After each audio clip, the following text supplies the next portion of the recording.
welcome back to First Last Podcast from the First to Last Nerdom, where Slasher Summer continues to prove that sometimes the most dangerous place you can be is somewhere that looks completely normal.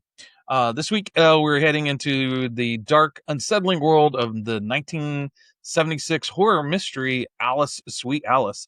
Set in a seemingly quiet New Jersey community, Patterson, the film follows young Alice, a troubled, secretive girl whose family is thrown into chaos after a shocking murder. As the violence continues, a suspicion begins to spread, and the question becomes impossible to ignore. Who is hiding behind the disturbing, translucent mask?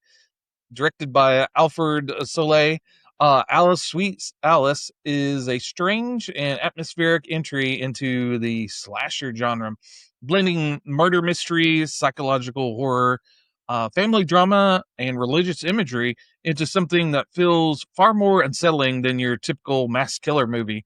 With its eerie visuals and unforgettable mask, unsettling performances, and a story that keeps you guessing about who or what is really responsible, Alice Sweet Alice has earned its place as a cult classic and one of the more distinctive films to emerge from the golden age of horror. We'll be discussing the film's mystery, its disturbing atmosphere, its place in slasher genre, and whether Alice Sweet Alice is one of the great overlooked gems of horror or a strange little nightmare that refuses to be easily categorized. So lock the doors, keep an eye on the children, and remember, sometimes the sweetest face can hide the darkest secrets. This is a First Last Podcast, and Slasher Summer continues with Alice Sweet Alice. Yes, it is. We are here back in the stack and ready to attack. Maybe I can work on that a little bit, but all the cool sayings aside, we are Mike and Tom, or ML and Tom, whatever. This is our weekly show where we pick something. We continue on, as Tom alluded to. Summer Slasher continues. But first, a little bit of Bill Pay. And what does that mean? Well, we have a website, FirstLastNerdom.com. I'm in the process of doing some background stuff here and there. Whatever. Does that mean anything? Not really, because I say that every time. So Get ready for the merch drop now. Right. Yeah. I can't wait to sell you from my YouTube swag from the trunk of my car before the show and after the show. And there will not be drinks. You have to bring your own refreshments. Anyway, or you can go to our home base on YouTube, where we are. We're 380 plus. It's pretty crazy. This little thing we do. And we are at First Last Nerdom on YouTube. You can take a look at all of our excellent videos. Well, we think they're excellent. Our moms say so they have to be. But all joking aside, Tom, I saw you had you landed the plane with a new short. And Tom is our resident comic book pull expert, physical media expert, and shorts editor and producer. Yes, I reviewed Gambit, so if you're into the X-Men, you might want to check that out. But yeah, it's I try to gather, my comic books, and then pick out one that might be of interest to people. So yeah, I try not to repeat myself, but yeah, now check it out.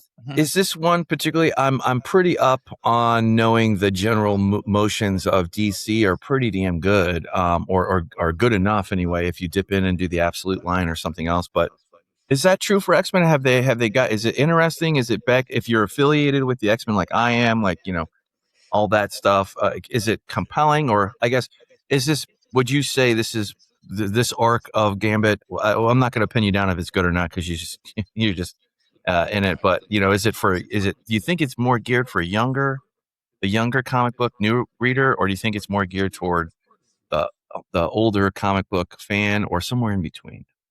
Well, the current X-Men storylines are. I'm not really into those. This is, however, written by Chris Claremont, who wrote the X-Men during the height. So he's one of my favorite comic book writers. So this is him going back and filling out the lore that he was doing back then. So this is a Gambit before he was in the X-Men. This is right when he's being invited to join, and he's trying to decide whether or not to join. So this is his little adventure in New Orleans with the street kids that he's hanging out with, and he finds he stumbles upon a villain that is kind of surprising for the X-Men, but yeah, it's a good little story. It's not going to blow the doors off of anything, but yeah, it's a fun little thing. Yeah, and Chris Claremont, you got to give him some love. So yeah. Absolutely. Yeah. Thank you, Tom. Yeah. And then I think we have some social medias that you diligently attend to, which thank you for that. Yeah. I've been hanging out in slasher films because yeah, that's a good place to be for this month. So it's a It is. slasher summer.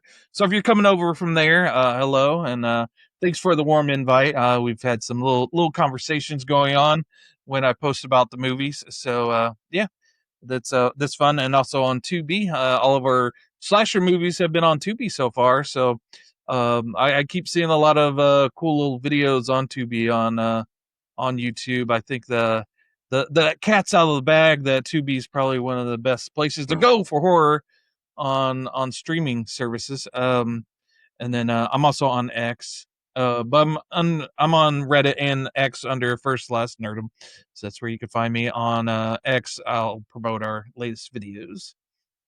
And do you what part of the internet do you haunt?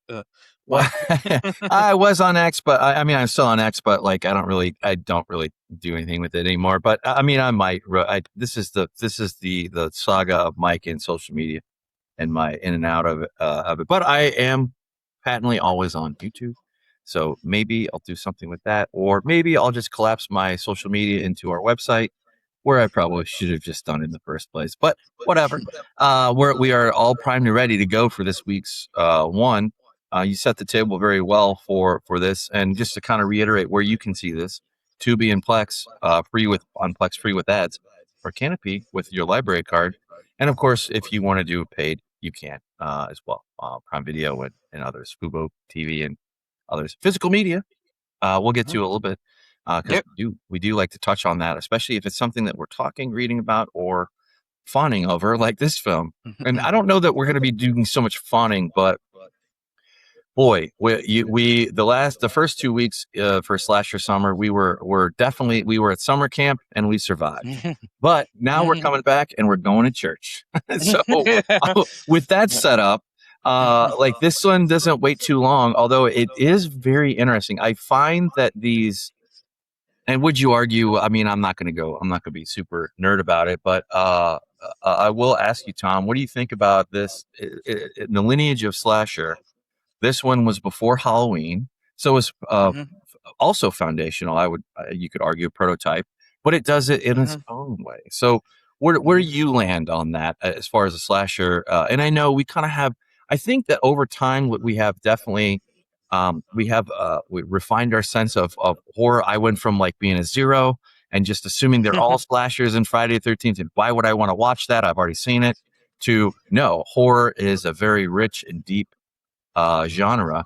But this one was good. I love going into some of these like none, and then sometimes they're just train wrecks, and sometimes they're just they have something there, and it forces you to keep watching to see what's what. Yeah, it's 1976. A lot of people call it an American Giallo because it has some. People have compared him to Dario Argento, which Alfred Sole he's said that he'd never seen a Dario movie before making this, so he has since seen some. But yeah, his major influence was Alfred Hitchcock and a movie, a really cool little movie called Don't Look Now by Nicholas Roeg.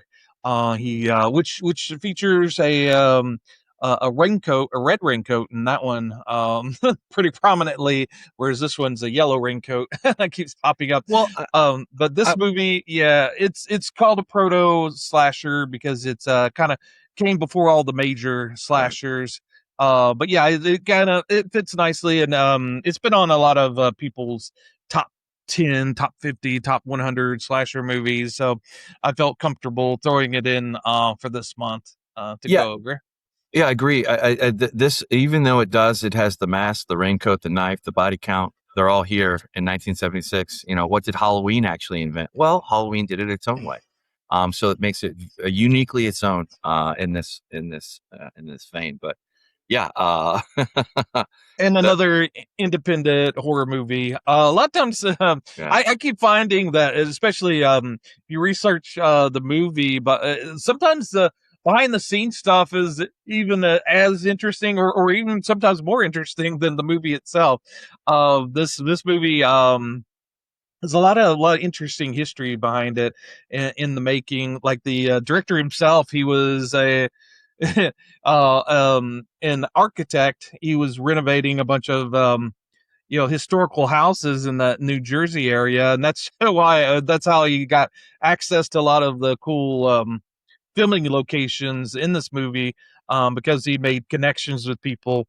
And his first movie was a porno. He was read that. he yeah he said that he had read where Francis Ford Coppola, his first movie was a porno as well, and so he thought, well, it's good enough for Francis Ford Coppola, maybe it's good enough for me. And he was had poker night at his house, and he had a bunch of his rich people friends with him, and he was saying, he pushed the idea of doing a porno, and they're all very excited about it, and threw like each of them threw $5,000 in, and he had the money for a porno, which landed him in a lot of trouble. He got up on charges of indecency and Yeah, stuff, and he was actually dealing with obscenity. obscenity. He was dealing with all that court stuff during the making of this movie. Also, and then so after that movie, he thought, well, maybe a horror movie would be a safer bet, and so he decided to do that. And yeah, and he had trouble like getting money to do this. He kept they would film for a little while, and then they would have to shut down for a couple of weeks. And I think they took a several weeks to film it, but he said that the film days was only 20, but it Mm-hmm. was spread up, across a week's time span, and everybody was pretty much on board with it. Right. The actors, the crew, except for the cameramen, they kept dropping out, and he said he kept having really big problems with the camera guys, because they would be like, you're doing it all wrong. He would go, I want the camera here, and they go, no, no, no, that won't work. You need it over here. So it was like pulling teeth trying to get him to film it the way he wanted it. But you know, despite that headache, he was able to do the film the way he wanted. But yeah, so basically the movie is about a girl, kind of a messed up little girl named Alice. Is she a killer? Is she not? Her mother doesn't think so. Yeah, it starts with a big communion. The movie was going to be called Communion, and that's what the writer director Alfred wanted it to be called. But yeah, it kept switching hands as far as which studio was going to release it, and it finally landed upon, I forget which one, and they loved it, but they wanted to change the name to Alice Sweet Alice. They said, with it being called Communion, they're going to think it's a Christian movie or something. But he has always hated that title. And then it got re-released as Holy Terror later on, when Brooke Shields became, who Famous, she's right. become. Yeah. And they did some misleading marketing by making it out like she was the star of the movie, which, she's barely in it. So Yeah, I was going to say too, to touch base on, like, he wrote Alice or Communion as he preferred on the weekends with his neighbor Rosemary Rivito, Mhm. and who was a Fordham English doctoral student, and Mhm. and a practicing Catholic. Yes. Yeah, I'll not ease into that too much, because there might be a spoiler there in the next couple sentences if I keep going. But yeah, this was interesting how this came together, and kind of the same. It's kind of the same story for these, like the ones that they're kind of down and out. They get made just barely. Sometimes they get made concretely. Sometimes they don't. And even when they Mhm. do get made, it still has to be distributed, and you still have to fight ahead of you. Yeah, to get it out. Yeah, and yeah, I think it was Columbia who was originally going to do it, and at the time they would do like a book adaptation of it. They would release that first, and then the movie. So with that original studio that was going to release it actually put out the book, and then things got a little messy as far as with the lawyers and whatnot, and that's when it got dropped. So there is a book adaptation with the title Communion, and then they ended up releasing it as Alice Sweet Alice. Yeah, I was going to say too, real quick, the Paula, the first photo that I just kind of happened to, Paula Sheppard plays Alice, and she was 18 years old. And when she celebrated her 19th birthday during the filming, which she plays like a 13, 14-year-old. Yeah, and Sole saw her, saw her, and she's under 5 foot, so she could pass for 12. So especially with all the costumes and the kind of the content, the subject material, very, very well played by her throughout the I mean, yeah, this film is gritty in a little bit of a way. Gritty and grimy. The people in it, like even the police detectives are a bit greasy. I don't want to say, I want to go so far as to say that it feels like noir or whatever, but it definitely has aspects that it borrows heavily from noir, like just that kind of that grimy. Although the grime in a noir is a little bit different, but this one is like you got the strange dude across the way or whatever with the cats and the piss pants constantly showing, it's just like stain, it's just like like and of course he is actually every bit of gross and whatever as you would imagine, like. But that's just an aside. But anyway, the characters here are totally visual, and you absolutely buy them. From the mom to the in the first scene, you don't have to wait long either too for the first victims or first victim, I should say, to show up. But yeah, New Jersey. I was going to just add on to that too. This one was like the first film that had been done professionally in New Jersey. Like in forever, like since the 30s, I had read. I didn't read too much more than that, but and even then it had it didn't. Hey, he wasn't having any kind of awesome tax breaks or go ahead and film in this township or whatever. But anyway, I digress. But yeah, and it's it was filmed in 1975, released in 1976, but it takes place in Patterson, New Jersey in 1961. You see a little tidbits. I think you see a calendar at one point stating it's 1961, and you also at the police station you see a framed picture of JFK on the wall. So to kind of place it there, kind of interesting doing a period piece with the budget they had. But yeah, I guess was it as hard, but yeah, that neighbor there, I heard some interesting things. He's the landlord of it, Mr. Alfonso. His actual name was Alfonso de Noble, and he was kind of a character there locally that Alfred, the director, found. Basically, during the day, he would hang out at the different graves, cemeteries, and he would dress in a priest outfit. And when he'd see some grieving people, he would walk up, and then they say, "Oh, Father, could you give us a prayer for our deceased?" And he would do that, and then they would give him a contribution to the church. That's funny. So he'd make money that way during the day, and then at night he would put on his leather and chains, and he would be the bouncer at the gay club, the one gay club in Patterson, right at night. So basically he was playing himself. He's that kind of greasy, kind of grimy guy that you see in the movie. That's him. So yeah, he just taught him to play himself. So that was very interesting. I didn't normally ask it, and I called it out way ahead of time. Did you have any pre-existing history with this beforehand or service? I had none whatsoever. I think back in the day, when they re-released it, I think I heard about the controversy about them releasing it with Brooke, but she's only in it for a few minutes, and this dark horror movie with Brooke Shields and blah Right. blah blah. I think I heard about it. I didn't actually see it. I don't think until Anchor Bay did a really nice DVD release of it at the end of the '90s. And I believe I picked it up then because I definitely seen it prior. And then last couple of years ago, it came out on 4K Okay. through Arrow.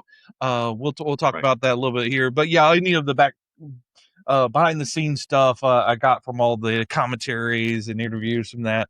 But yeah, it's one of those movies that it kind of stuck with me after seeing the DVD, and so when it came out on 4K, I was like, oh yeah, I need to pick that up because that's a good one. And I remember yeah, I thought, yeah, it would be a good one for us to talk about someday on here, which the I time has come. Yeah, I was gonna say too, to kind of get into it. I had a question on this, and I just wasn't sure. And maybe it's more of an observation than a question per se. But like you notice in the first, we're talking like the first 8 minutes of the film, you're introduced to the mask, the crucifix, and the father. You know, the Turdoni as well. But they're all Mhm. introduced in the same opening minutes. So it Yeah. really kind of sets the tone for like where we're going and what we're doing here. They don't wait long at all. Is what I'm Mhm. is the other kind of shortcut. Yeah, Did you and notice that? everything that you need to solve the mystery is there Yeah, in the that's true. first Yep. 8 minutes as well. It's Yeah. kind of interesting, how everything's kind of laid out. When I watched the movie again, and then I watched it again with the commentary, and Yeah. I noticed a few things as I rewatched it a second time Yeah. that kind of, oh yeah, everything's I kind of set up. yeah, I did not catch all of it. I caught some of it, like the mask I saw. Like I was like, oh, Mhm. okay. But I too had to rewatch it from my notes from just back and forth. But yeah, it was just interesting. That Yeah. you don't wait long. Hmm. This movie knows exactly what it is, where it's going, and what it's doing. And I gotta say, as it goes, it's also I don't think we covered the runtime, but it's not long at all. Hour and 47, I think. Yeah. Yeah, yeah. So Yeah. I mean, you're not waiting long. Which we might dip into the pacing later on, but Yeah, in any case, yeah, that's yeah. There's an interview with the editor. I think he's in the commentary as well. But yeah, everything is kind of self-taught with Alfred Sole. I mean, he didn't go through any film school or anything. He just wanted to make movies, and yeah, he watched. He said he would watch like Hitchcock movies with the sound down, just with the images to kind of get how the pacing and how you create these images as they go. But yeah, very interesting way of. And he also said that he didn't understand acting, so he would go to a lot of plays. He'd go up to New York, and he would talk to the stage performers and whatnot, and you know that's how he found. Well, he found, I think, Paula E. Sheppard. She was a dancer, hmm and right. I don't know if it was in a play or what it was that, but he said that, yeah, he approached her about, like, because he thought she would be perfect for Alice, and there was an interview with her, that's where she said that, most of the people that would come up to her like that were, well, what she would term creeps, and Alfred didn't come off as a creep, so she actually talked to him and brought him to meet her mom. So that's how they got her. But yeah, I think he said that with Brooke Shields, he saw her, she was modeling at that time. And he saw the girl all done up in makeup, and he said, well, who wouldn't want to kill this girl? You're gonna kill a girl, that's the one to kill. And so he called her mom, and he said that, from the when she went on to Hollywood, and that he heard all the stories about how Terry Shields was kind of a terror, was a really bad, mom for a stage mom, but he said that she was fantastic during the shoot, and helped out on the movie as wherever she could, and he didn't see any bad side of her, and that yeah, everything went great with her and Brooke Shields. Yeah, the dad in this, it's kind of interesting because you got the dysfunctional family as well. The dad's been ran off and married another woman, and he comes back. Oh yeah, the For mom's divorce. Yeah. mhm. Yeah. And so there's that interesting dynamic. There's a really interesting scene about halfway through the movie where the him and his ex-wife find a connection, and they start making out, and and then his current wife calls, and there's like that tension there. I thought it played out wonderfully. I was really captivated by that, and you don't normally get that in a slasher movie, but it's very interesting to see the very adult actions kind of playing out in that way. I've never really seen it play out like that in the movie, where a lot of it's said and a lot of it's unsaid, as far as the emotions that they kind of go through. And I was very captivated by that scene. Yeah, interesting you say that. I didn't really have any problems with any of the acting. The world building is pretty flat. I mean, it's only in a few places, and it was executed fairly well. Like I really don't have any. You can definitely tell that he knew what he was doing. At least he was competent enough for his vision to be, written and then shown. I haven't read the book, but it would be interesting to go back and read it. That would be, especially because it would absolutely probably be pinned more to his true vision as far as title goes, whatever. But the absolute complete sweep on the creative side is rare, especially for like some of these movies that they just kind of they have a life of their own. Like we kind of it's not me who said it, but it's the like there's when the movie's released, and then after it's released, it's kind of like a second life of like what it becomes or whatever. But there's also kind of some of these like how they're made and the backstories of like the failures that some of these directors and writers had, or in casting or whatever. Some of them made a better product just because that the director was able to work with what he had. Like I had read that in the filming, in the process of filming, that his own mom would be cooking for the crew. That I had read. So you get that homegrown base, and like it was sounds like it was kind of sporadic, and they could do it when they could, but when they did, I feel like everybody did show up. I didn't really have like, I mean, every person, every character, like, some of them might have been a little bit thinner and more cliche, perhaps. But what do you want? Like it's a cop you see on the screen. It's not like he's not giving a big speech or whatever, or just kind of making it up. But you get the point. But for the characters that you saw, you got the really sweet little angel sister, and then you have the one that's just like, although she was kind of annoying, it was like, whiny, you can see why.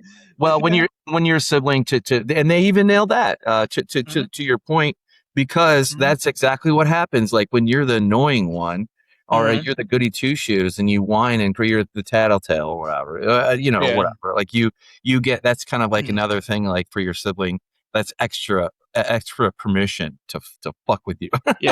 Especially in the old school days of this, like the mom. I also her, poo-pooing and saying, oh, she won't break your doll, that kind of thing, like that. That was very viable. So, and I bought it. I was, I was firmly impressed. Like I really didn't know, because you kind of walk into this and like you'll be in the movie, and then there'll be some. I'm just making this up, but like a light or some extra thing that's like, what the fuck is that? And it kind of pulls you out of it. But I didn't get that at all with this. Anyway, the very, very realistic portrayal of that family dynamic where, the mother's kind of stressed. She's a single mom trying to deal with everything. And, it's kind of hard not to maybe play favorites at certain points with an older child that's trying to press things. Maybe he's not as as nice as the younger girl.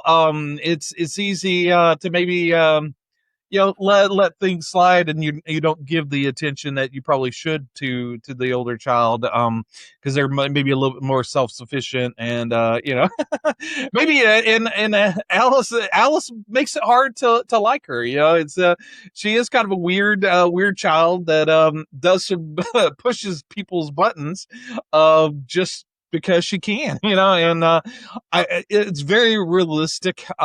People like this. There's not, everybody in this movie, even, Father Tom, who seems like a really nice guy, and tries to do the right thing. And he's probably the best person, but maybe he plays a little favorites as well, with the younger daughter.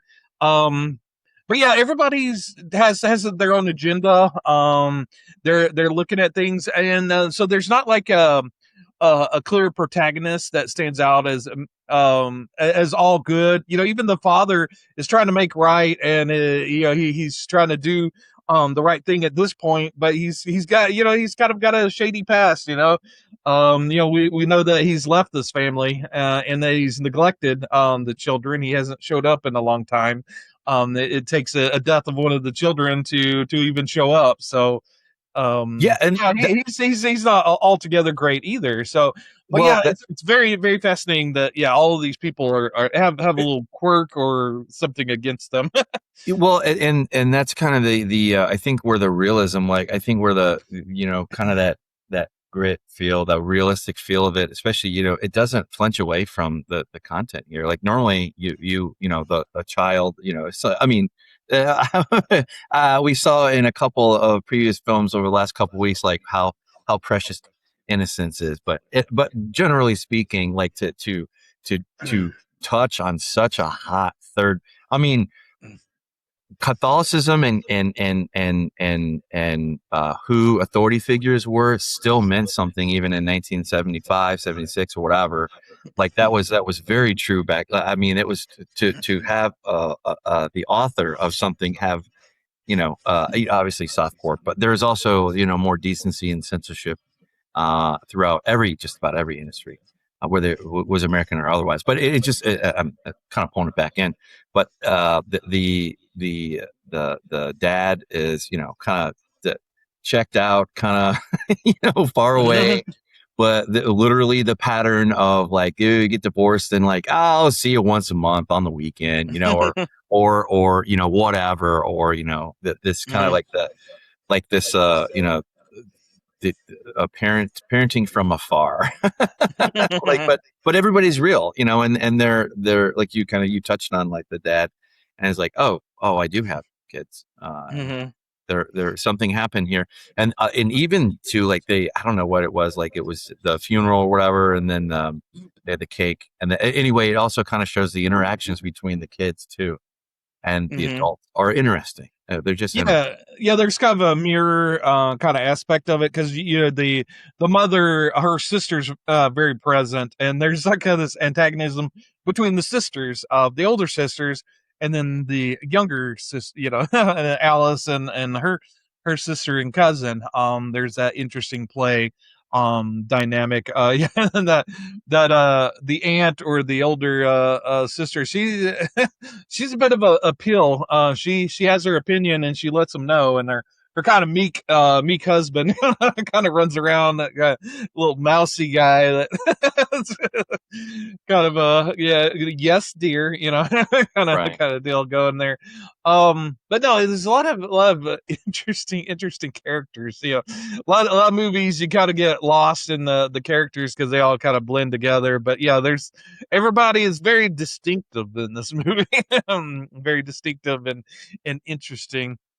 I will also say that the music is quite good in it. Stephen J. Lawrence, he's the composer.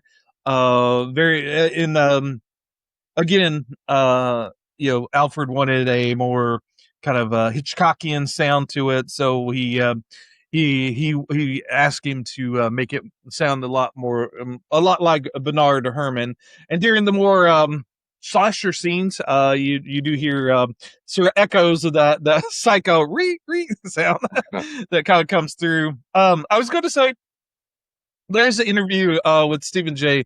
Lawrence on the 4K, and he goes in and he plays a lot of the music, and a very when you isolate the music, you really start to see how complex it is, and interesting. And he was a conductor for he did compose a lot of music for a decade or two for Sesame Street. So the guy who's responsible for the music in Sesame Street also did the music on this movie.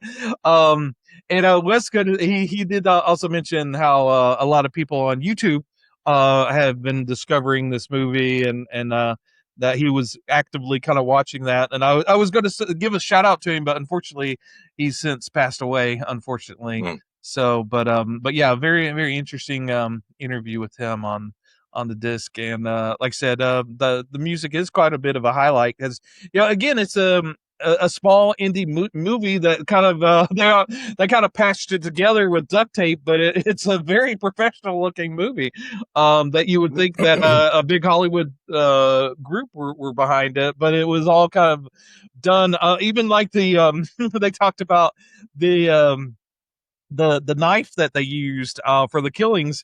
They only had the one stunt knife that had the retractable blade. His well, his engineer friend come up with, and he goes, it's kind of fragile. So, but they they made the fake knife first, and then they had to go out and try to find a real knife that looked like that. And they only got like one real knife. And it's like, well, what happens if something happens to that? Like, oh well, we'll cross that bridge when we get to that. And there's a really cool scene when the dad is being chased by the killer. There's this scene where the killer drops the knife, and it comes down, and he kind of in the background, you see him stumble and crash onto his side, but in the foreground, that knife comes down and hits the railing perfectly, and it does the kind of thing. Oh, that's funny. Yeah, and it's a very cool scene. They ask him about how many times they had to do that to get it right, and he goes, "Yeah, it took about 20 times," and the guy had to crash in the background every time. So he was a real trooper. He said that he really wanted to get that scene, so the actor wasn't grumbling; he was actually really into it. But yeah, since they only had the one knife, every time he'd miss, he'd have to run down, get it, and come back up. And the director was the one that was dropping it, but it's a very, very cool scene. Yeah, you know what? Kind of calling back to the music, to the composer here, Stephen J. Lawrence. He with the church organ and the Herman style. I agree that he did a good job on the as the composer, but he was also the music director on Sesame Street. Oh yeah, I did. I said that already. Yeah. Yeah. Yeah. The music. I wanted to emphasize that. Like. Oh yeah. Oh yeah, absolutely. Yeah. So yeah, you got Sesame Street and you got Alice, Sweet Alice. Very interesting.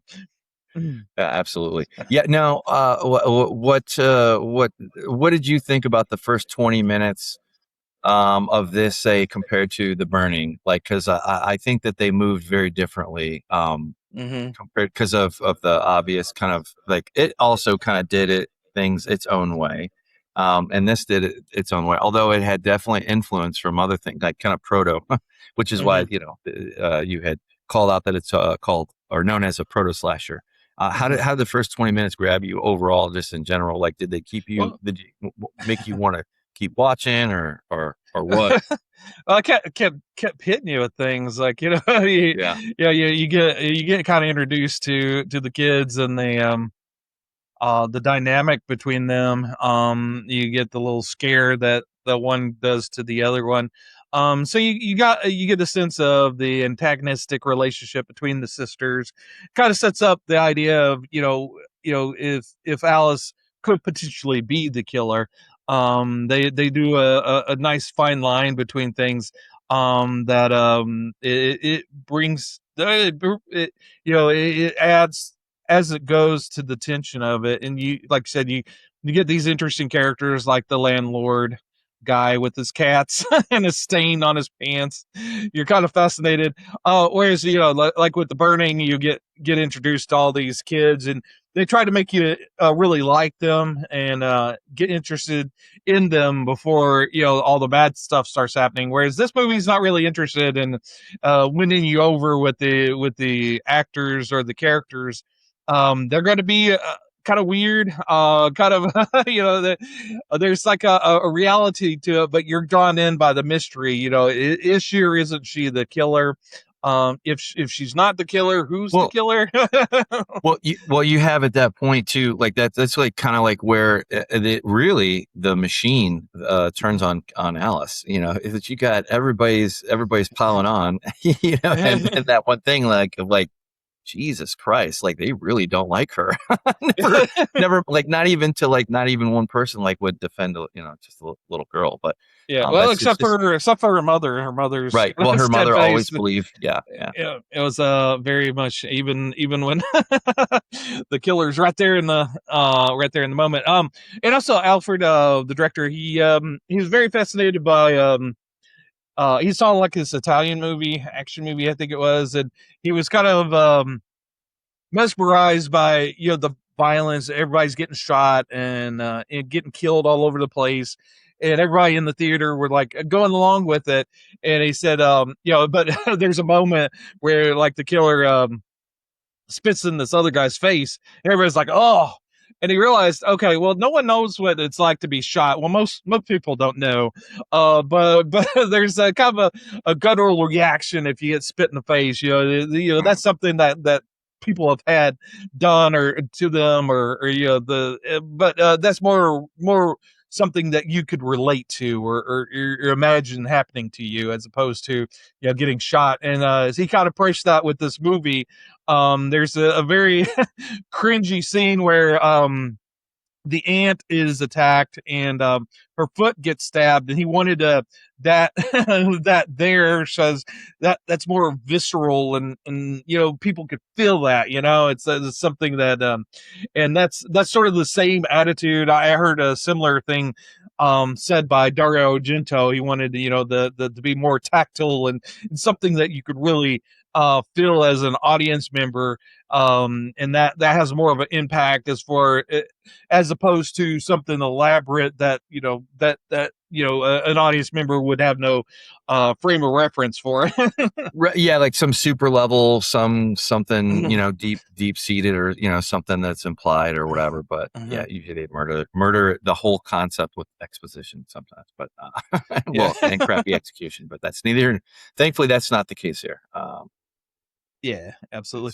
But yeah, and it deals with some heavy subjects with like with children being killed. You've got the Catholic Church, but I there's it's not like a condemnation of the church. There's a lot of interesting thoughts about it.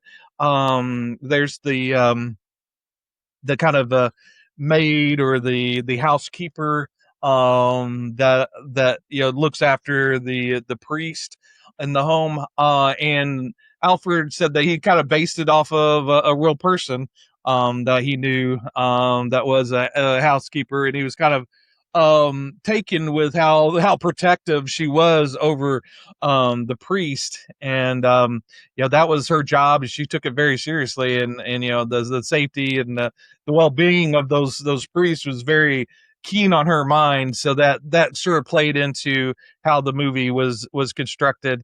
And but yeah, I think it's kind of interesting. It's not a preachy movie. It's one of those movies that kind of lays everything out, and you could judge for yourself how you're going to take any of it. Well, yeah, it's very human in how it just kind of it shows all this just horrible stuff happening, and then also probably might be closer to spoiler territory, but I won't go there yet. But I will say how to put it, the like it's more like a mad helter skelter kind of like logic, I guess. I mean, it's absolutely cold, just cold hearted, just very, very binary, like, which is funny because it's kind of like it's the absolute inverse of like of what, like what the Catholic Church would want to be seen as. Like, obviously, they have Mhm. rules, and there's this thing, and there's this concept of being in versus out, and I thought that was I thought it was represented very well, like, that kind of the Mhm. madness, the reasoning. It wasn't, it's not, it's got some, I don't know. I don't know. Well, I'll leave it there. I'll throw it back to you and see where you want to go from here. But I'm not saying we need to go to spoiler, but I mean, it's kind of that this movie. If you watch it, it tells you. It doesn't hide necessarily the thing. It's just interesting how that happens, and then, does it have enough to keep your interest after that point? And to as you kind of go Well, through, no, you know. yeah, it's an interesting structure to the movie because there's the first two acts, and at the end of the second act, when the killer's revealed, that would almost be normally be like the ending of a movie, where this movie does a third, third and final act, that kind of switches gears, and focuses in not on Alice, but you know what the it focuses in on the killer, and it's almost like it switches major gears, but it doesn't do it in a way that's destructive to the narrative. It really kind of flows quite well, and you're, at least with me, I was riveted as to what was going to happen next. Yeah. And it's kind of breaks sort of some of the structures of a how you would normally structure a screenplay, and that's again maybe because he said that he was asking why can't I do this, why can't I, and this movie is very much planned out. He had all of his storyboards and everything mapped out on how he wanted to film it, and like you said, he worked with a this English professor and his neighbor English professor, and kind of worked out the script and everything. So he had it pretty much nailed down, but it wasn't he wasn't looking at it like a professional Hollywood person. And and I think it gives it a different kind of structure and a different feel from your typical movie. It kind of throws you off center a lot throughout it. It doesn't always play by the rules, and we're better for that. And also, Roger Ebert was a big fan of the movie. He gave it a quite favorable review when it came out. It's surprisingly solid. I mean, like, I was interested, and I don't think it's my favorite of all time, but it kept my interest, and that's certainly something that is rare. And just having a good story, unfold before you. I mean, Mhm. and I thought, you think on paper maybe there'd be a little goofiness in there, maybe there's a spot or two, but not like you would think, not like not from a poor quality standpoint, or overacting at all, from my point of view. But I can Oh, I can and see why people. It's a nice tucked in kind of little film that you can find.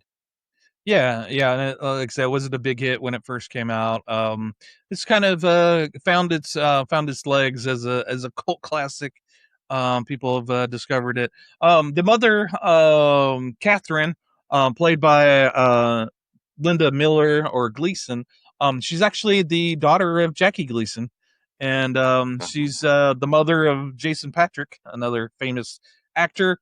She was kind of going through it during this movie. She was having a nervous breakdown, and there's a final scene in the movie that takes place in the church during a communion, and she shows up and slits her wrist while they're filming, and they had to rush her to the hospital.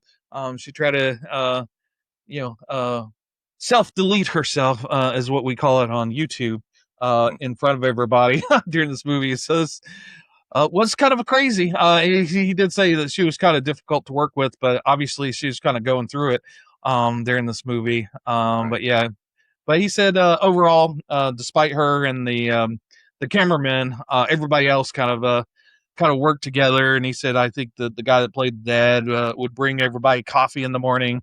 So and the the actor, I forget his name. What was his name? The guy who played the father. Let's see. Neil something, I thought. Yeah, Nils McMaster. He said Nils McMaster. Thank you. he played Dom. But yeah, he Nice. said that there's I an just had interview it. with him. Yeah, there's an interview with him on the 4K, and he said that yeah, he he got along quite well with the Brooke Shields, and she actually would call him Dad offset, and that That's funny. he kind of kept in touch with her for a couple of years after that, because she was going through a family being broken up as well. So yeah, so he was sort of her father figure for a little while there, just Yeah. kind of interesting. Yeah, and Brooke Shields is not the main star in this by any Oh stretch, yeah. but she is related to it because of the Vogue ad, I guess, that propelled her and kind of caught a thing, and Yeah, and that's but it what. was a few years later on. But Yeah. So yeah, he called and asked if she would be in the movie, and yeah, Terry Shields has said that they'd been wanting to get Brooke into acting, and so yeah, this was her very first movie.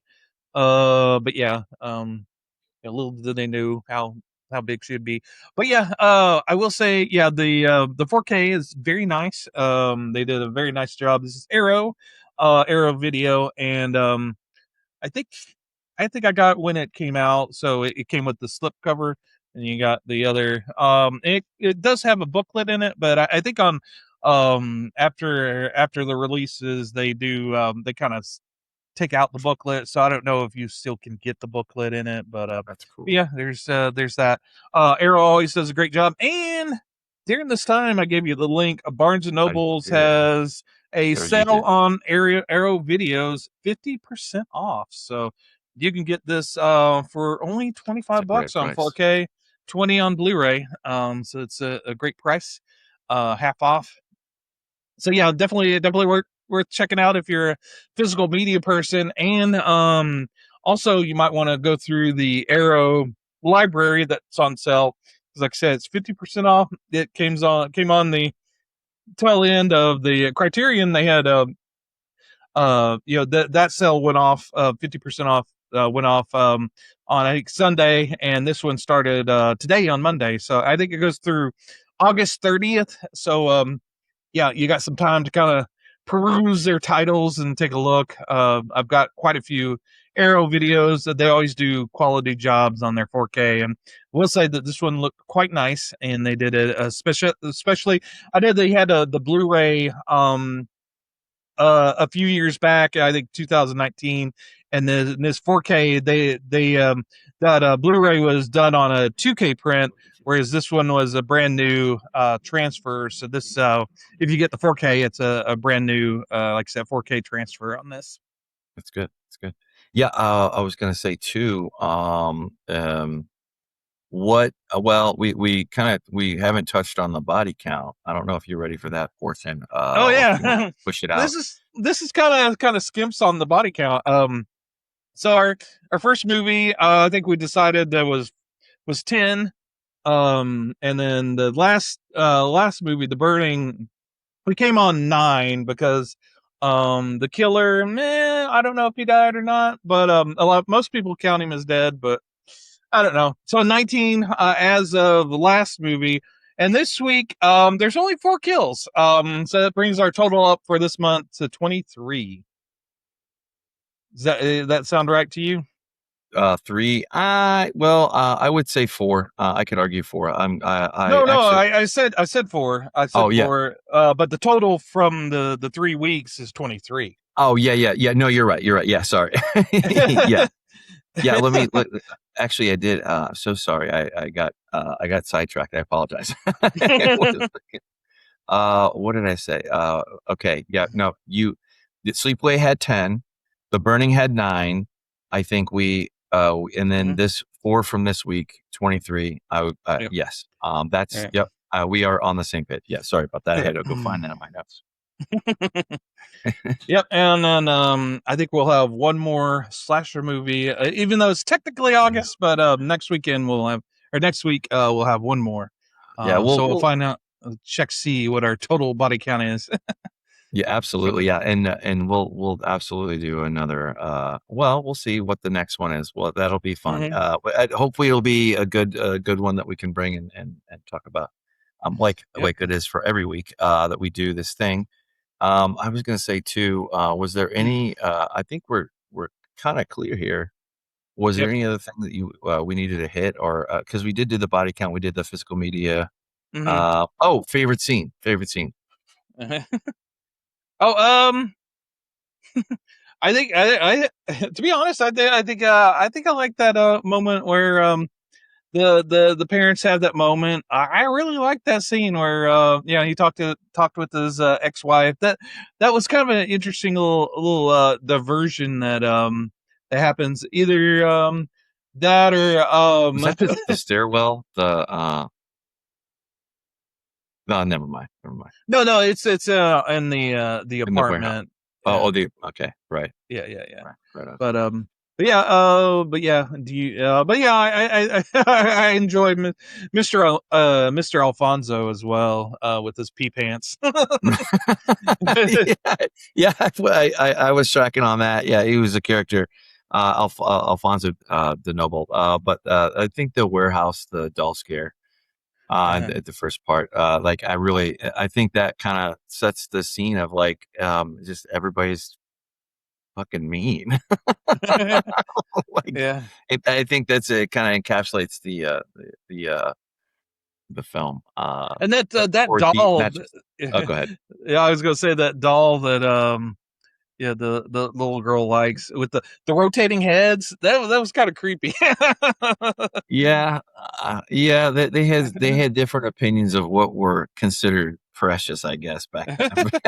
Like, what the hell is this? Like this. It's funny. My sister had found this doll or whatever. It was gifted to her, and it was like this kind of thing, and she tried to restore it, and she did, Mhm.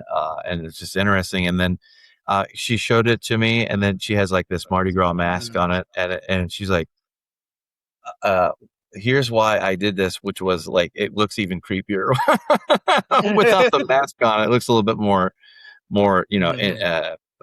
inert. But I totally get anyway with the doll scene. But Mhm. I get that. Yep, and you'll have to get the mask for Halloween, yeah. So Yeah, I show might. up. I wonder how hard it would be to get something like that, because it looked like it was pretty widespread. Mhm. This, yeah, I didn't think that this was the like you had said. I just wanted to touch base on this. Like you had said it earlier, like you didn't think it was anti-Catholic, or the general consensus is that it is. It's not that at Mhm. all. Like I Right, agree with yeah. that.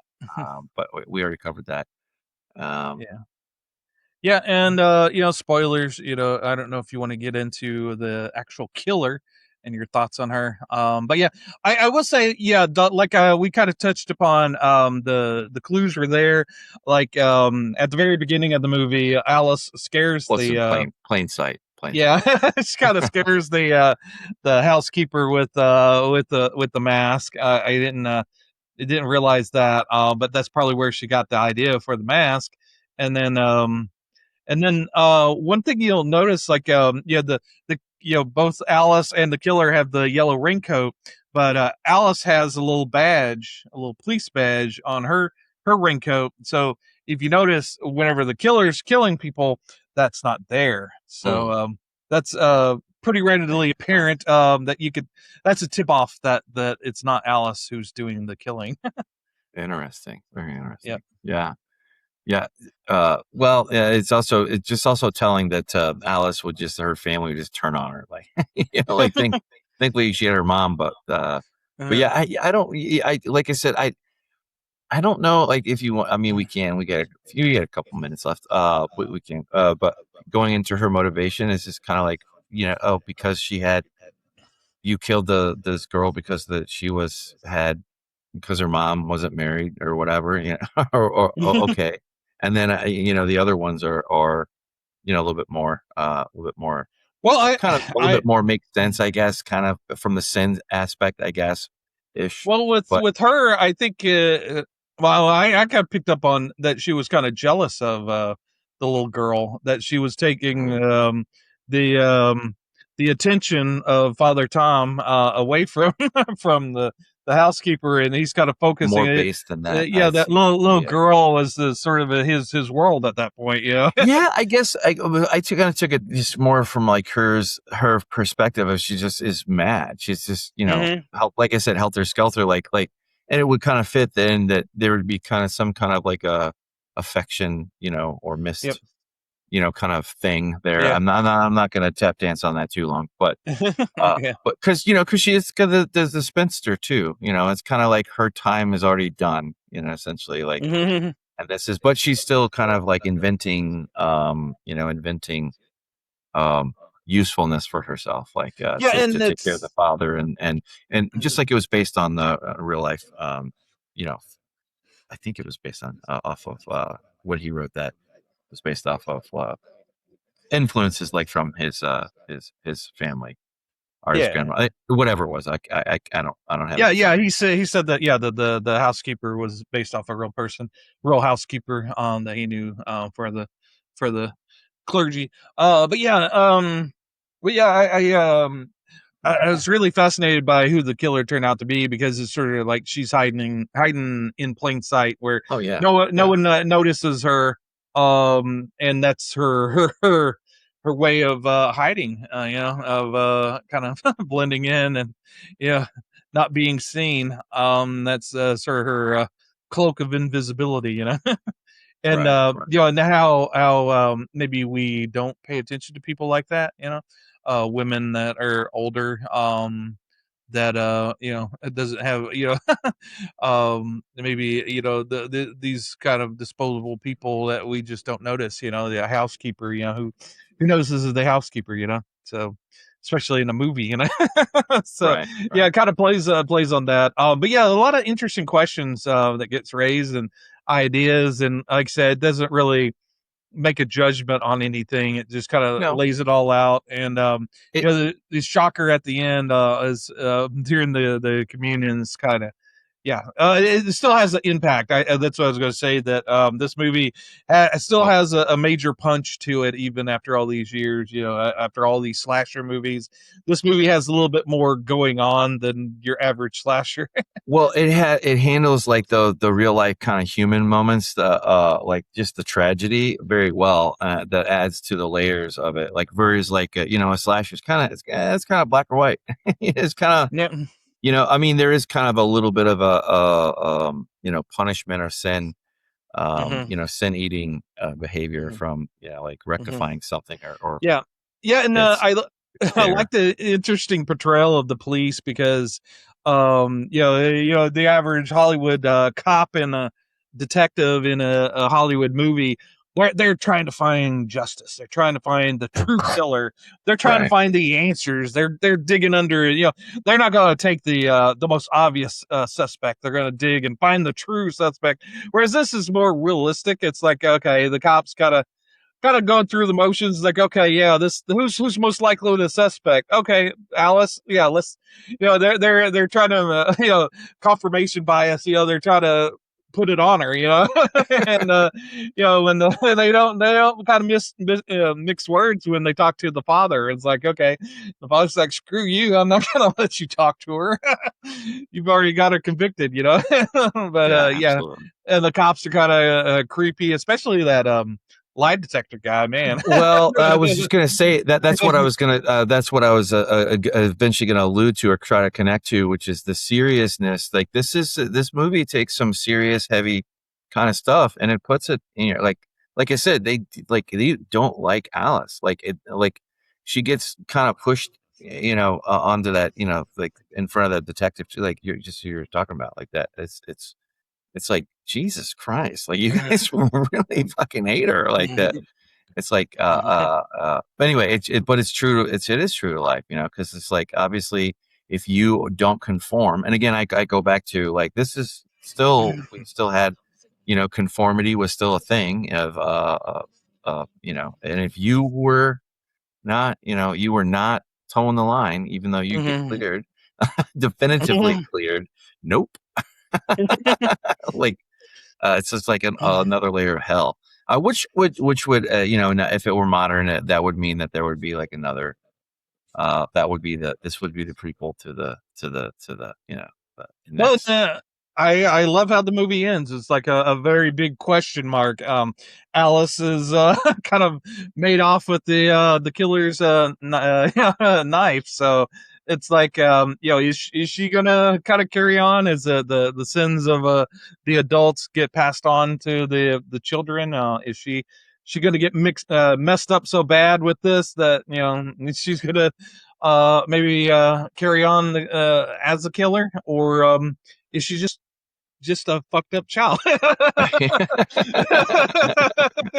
yeah, how fucked up, I think Yeah. is pretty much what's the depth of fucked upness, and to her, to maybe to this, this happened to her. It kind of give ideas, or incorrectly gives assumptions for like what might makes right, so to speak. That sort of thing. But anyway, it would be an interesting film. But I was going to say, was there anything else that I think we covered everything. Yeah, I think so. Cool. I think we did. Well, I've been Mike. I'm Tom. And be safe out there. Yeah, that's our mask. Go in peace or in pieces.